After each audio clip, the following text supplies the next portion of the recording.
రాశి వారికి ఈ వారం మధ్యస్థ ఫలితాలు గోచరిస్తోంది. రావాల్సిన బెనిఫిట్స్ ఏవైతే ఉన్నాయో అవి మీకు అందుతాయి, అలాగే వెళ్ళిపోతాయి కూడా. ప్రభుత్వ ఉద్యోగంలో ఉన్న వారికి ఓ ప్రమోషన్ చేద్దాకా వస్తుంది, వెనక్కి వెళ్ళిపోతుంది.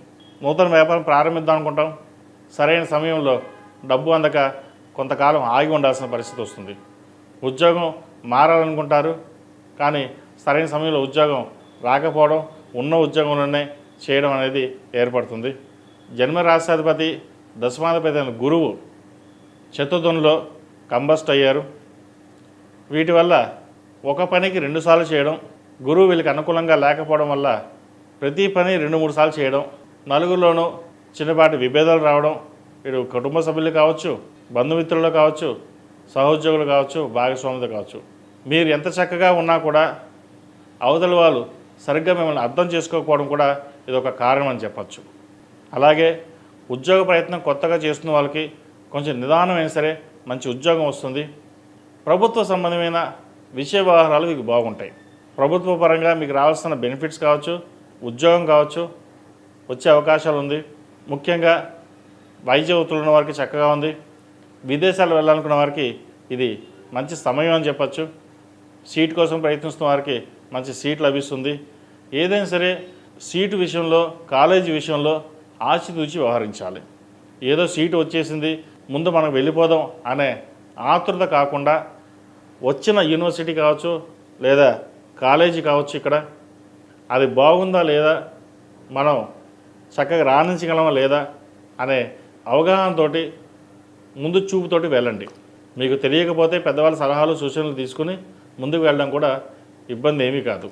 అన్నీ మనకే తెలుసు, మనకేం ఎవరు చెప్పాల్సిన అవసరం లేదు అనే భావన మటుకు ఉండకండి.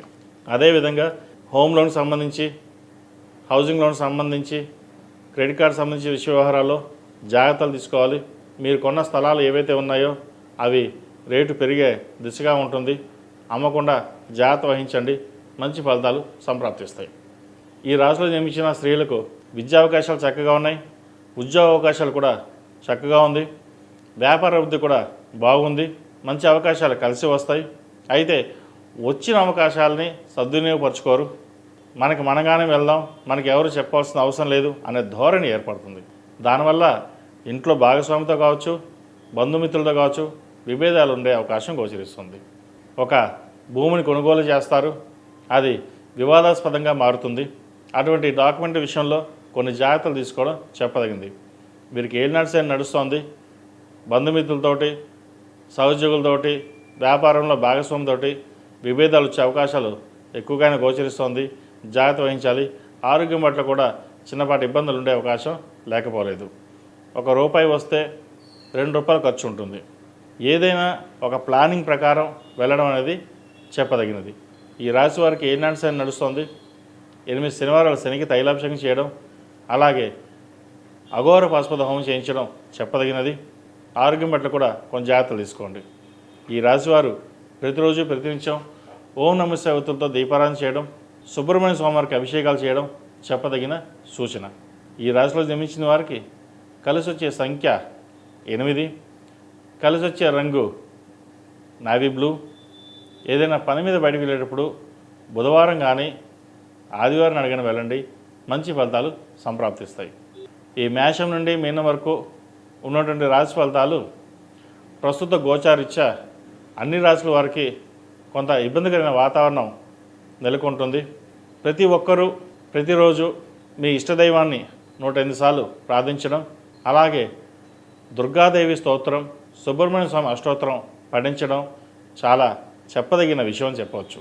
ఈ కుజుడు సింహరాశిలో కేతువుతో కలిసి ఉండడం, కుజుడు అష్టమ శనిని చూడడం, అలాగే గురువు కంబస్ట్ అవడం, ఇవి మంచి పరిణామాలకి కాదని చెప్పచ్చు.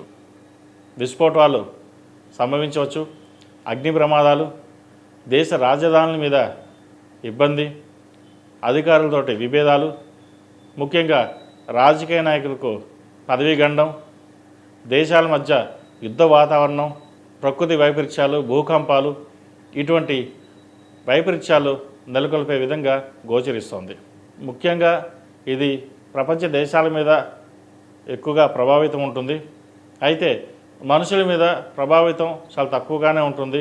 అయినా సరే ఎంతో కొంత మన మీద ఉంటుంది కాబట్టి గ్రహ ప్రభావం అనేది వాటికి అభిషేకాలు, జపాలు కావచ్చు, హోమాలు కావచ్చు, మీకు తోచిన విధంగా చేసుకుని ముందుకు వెళ్ళడం అనేది చెప్పదగింది. ఎందుకంటే పొద్దున లేస్తే ఆఫీస్కి వెళ్ళడం, కష్టపడడం, సంపాదించడం ఒక రొటీన్ లైఫ్. ఇది మనది సంపాదనలో ఎటువంటి ఇబ్బంది లేకుండా ఉండాలి. ఎందుకంటే పిల్లల్ని చదివించుకోవాలి, భాగస్వామి చక్కగా చూసుకోవాలి, వ్యాపార అభివృద్ధి చేసుకోవాలి అనే ఆలోచనలే మనకు ఎక్కువగా ఉంటాయి. ఇటువంటప్పుడు చిన్న చిన్న డిస్టర్బెన్సీ వచ్చినప్పుడు మనకి ఎటు ఏం చేయాలో పాలుపోసిన పరిస్థితి గోచరిస్తుంది. ఈ క్లిష్ట పరిస్థితుల్లో సాధ్యమైనంతవరకు దైవారాధన ఎక్కువ చేయాలి. ప్రతి ఒక్కరికి మనస్ఫూర్తిగా మనం ఎంత చేసేవాళ్ళని కాదు, ఎంతసేపు పూజ చేసేవాళ్ళని కాదు, మనస్ఫూర్తిగా దేవుడు దండం పెట్టుకున్నా మన సంకల్పం సిద్ధిస్తుంది. ఇది మన పూర్వీకులు ఎప్పటి నుంచో చెప్తున్న మాట, నేను కొత్తగా చెప్పింది ఏమి కాదు ఇది. కాబట్టి దైవాన్ని నమ్ముకోండి. ఆధ్యాత్మికంగా ఈ 40 రోజులు ఎంతవరకు ఉంటారో అంతవరకు చేసుకోండి. మంచి ఫలితాలు సంప్రాప్తిస్తాయి. ePoojaStore.in పసుపు కుంకుమ నుంచి దేవతా విగ్రహాల దాకా అన్ని రకాల పూజలు, వ్రతాలు, వివాహం, గృహప్రవేశం, హోమాది శుభకార్యాలకు కావలసిన పూజా సామాగ్రి అంతా ఒక్క క్లిక్తో మీ ఇంటి వద్దకే. నేడే ఆర్డర్ చేయండి మీ ePoojaStore.in లో. One stop for all puja needs.